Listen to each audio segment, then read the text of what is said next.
আব্দুল্লাহ আলী কাদ রাহমাতুল্লাহি আলাইহি মিশকাতুল হাসানাত মধ্যে লিখেছেন যে আল্লাহ তাআলা কিছু শ্রেণীর মানুষকে, কিছু ব্যক্তিকে বিদায় হিসাবে দেন। তার মধ্যে এক নাম্বার ক্যাটাগরির মানুষ হচ্ছে তারা যারা আল্লাহর কোরআন মুখস্থ করে, আল্লাহর কোরআন মাফিক তার জীবনকে পরিচালনা করে ওই সব রত্নগর্বা মা এবং গর্বিত পিতাকে আল্লাহ তাআলা বিনা হিসাবে জান্নাত দেন।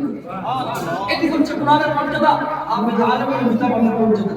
কোরআন কারীম আল্লাহ তাআলা নিজে বলেছেন, আল্লাযীনা আমানু মিনকুম ওয়াল্লাযীনা উতুল ইলমা দারাজাত।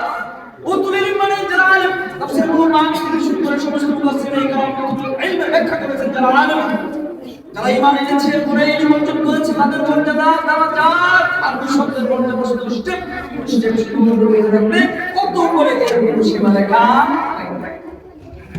ইমাম গজ্জালি রাহমাতুল্লাহি আলাইহি মুস্তাদ গজ্জালি, ইমাম আবদুল্লাহ লাইসাবি রাহমাতুল্লাহি আলাইহি তার ঐতিহাসিক হাদিস গ্রন্থ আল মুস্তাদরাক আলা সাহিহাইনের মধ্যে ইমাম তাবরানী রাহমাতুল্লাহি আলাইহি তিন মুজাম্মাল করে হাদিস লিখেছেন। আল্লাহ তাআলা ময়দানে মাহশারে আলেমদের বংশা বর্ণনা করছি। আল্লাহ তাআলা ময়দানে মাহশারে আলেমদেরকে ডাকলেন, ইয়াকুলুল্লাহু আযজা ওয়া জাল্লা ইয়াউমাল কিয়ামা, আলেম সম্প্রদায়কে একত্রিত করবেন।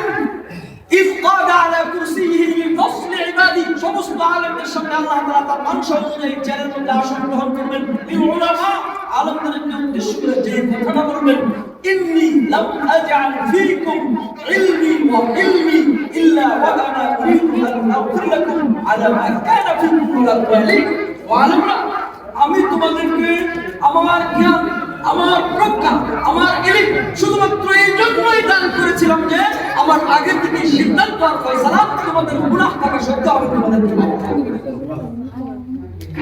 নবী পাক বলেন, আলামা কানা ফীকুম মিনাল ওয়ালি। এরপরে আল্লাহ তাআলা বলবেন, আমার এই সিদ্ধান্তে এই ময়দানে মাহশরে আলেমদেরকে ক্ষমা করার ব্যাপারে আমার এই সিদ্ধান্তকে সন্তুষ্ট হলো আর কে অসন্তুষ্ট হলো আমি আল্লাহ তাআলা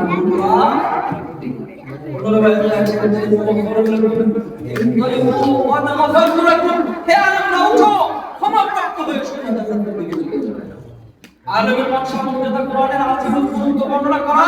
এটি অন্তত এখানে যে উলামায়ে কেরাম এসেছে টানা যদি কয়েক বছর করা হয় এরপরেও এর বর্ণনা করে শেষ করা যাবে না। জিরো বর্ণনা করে শেষ করা যাবে না।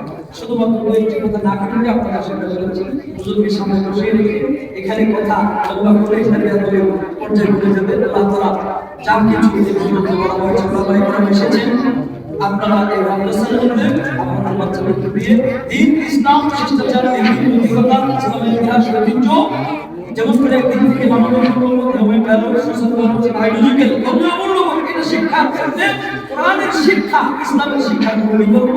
তাই আল্লাহ তাআলা যেন আমাদের সন্তানদেরকে আলেম হাফেজ বানানোর জন্য আল্লাহ পাকের মাদ্রাসার মধ্যে ভর্তি করে পরকালীন সময়ের জন্য নিজে এবং পরিবার থেকে লক্ষ মানুষের জামাতকে নিরাপদে জান্নাতে পৌঁছানোর জন্য নিজেকে জান্নাতের জন্য মানুষ হিসেবে আল্লাহ তাআলা আল্লাহ তাআলা আমাদের সন্তানদেরকে